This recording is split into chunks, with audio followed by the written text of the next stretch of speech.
You're right, all. So, this is from the Daily Express. British Army to become Europe's first line of defence if Vladimir Putin invades.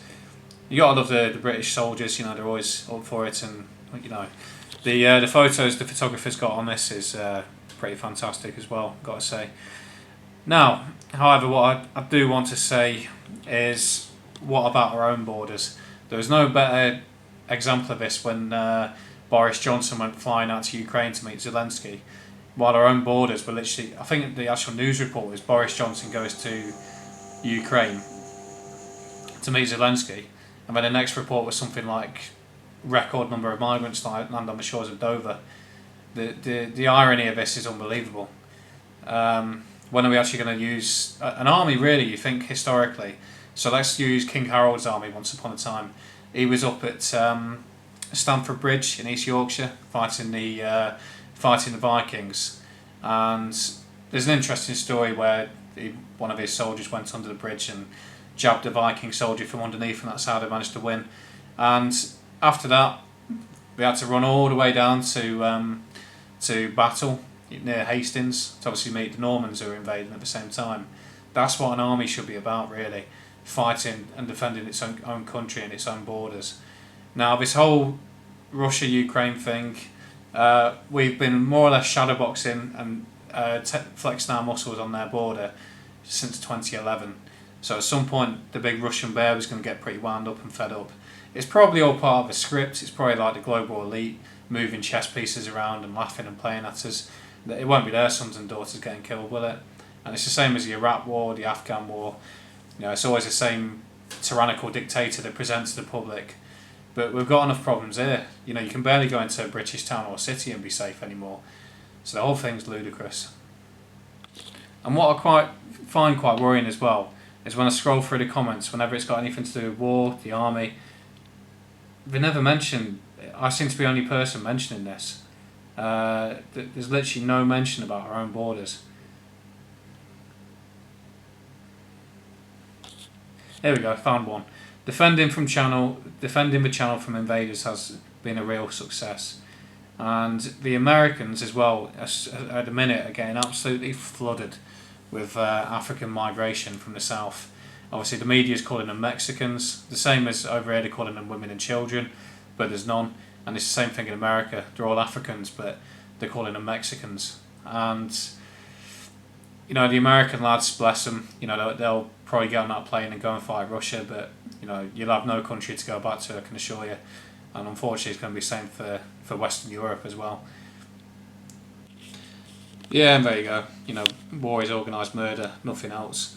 And that's a man who's actually been to war, and I'm also a man who's actually been to war as well. To me, war, and with my experience with Afghan, it achieved nothing because we handed it all back to the Taliban anyway.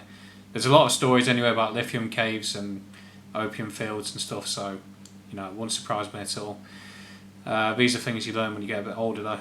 So to me, war is a license to go out and murder. Why should the British government call me up and take me out to a battlefield to shoot a man I never knew, whose language I couldn't speak? All those lives lost for a war, finished over a table. Now, what is the sense in that? Harry Patch. Great man, obviously seen the realities and harshness of war. And I'm not some soppy lefty that doesn't agree with war. I do agree with war. But the wars that have been involved in recently haven't been anything to do with fighting for the country. And probably haven't been for 200, 300 years, maybe even longer. Spanish Armada. It was all European kings and queens squabbling up with each other over land and territory. But the days of sort of King Harold and his men sort of fighting to defend their land, they're long gone. But even then, even all wars could be orchestrated by the same bloodlines that have been controlling us the whole time, right back to Boudica. It's just them lot scrapping amongst each other and using us as their shields almost, like a big game. Reduce the mass of the world's population. Mass gentlemen on a scale never seen before. There are a mass of ways they could introduce population slaughter, more staged events, orchestrated and maneuvered conflicts, and the use of bioengineered disease. I'll cut there just before he says the main one. He also says the main one twice as well to like emphasise it, and it leads me on to an interesting conversation I had in Burnham on Crouch in Essex back in a couple of months ago with a ex-police officer, and he was telling me that he knew an extremely high-ranking naval officer who believed that by 2025 we would have that big bust up with Russia. And again, like I've already said, it's all the script. You know, not only have you got the population potentially decreasing as a result of sharp things that go in your arm, you've also got this that's going to top it off as well. Some of the best lads and girls in the country that will march off naively thinking it's for their own good, but it's anything but.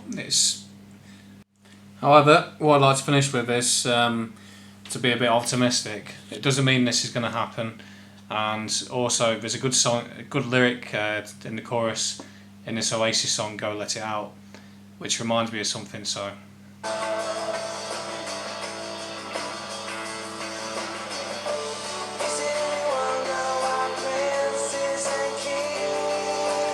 Is it any wonder why princes and kings?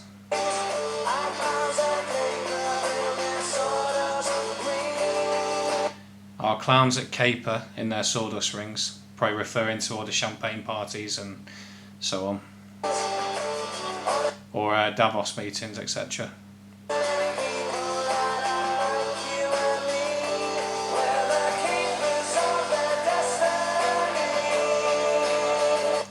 I thought that was quite a good lyric because obviously, basically, it's us that go off. It's the ordinary people that go off and fight these wars. It's the ordinary people that have built this entire world.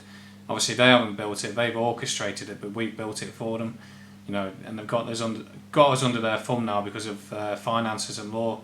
Again, we built the roads, we built the bridges, everything. You know, and they've just kind of orchestrated it and sat at the top the whole time now. But I thought it was a really good lyric, this, because, you know, like he says in this one, we're the builders of our destiny.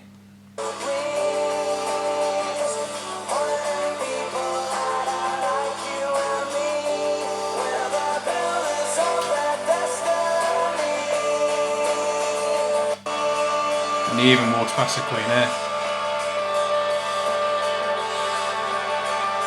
But yeah, just to try and finish on a bit of a positive note. And that's that. Cheers.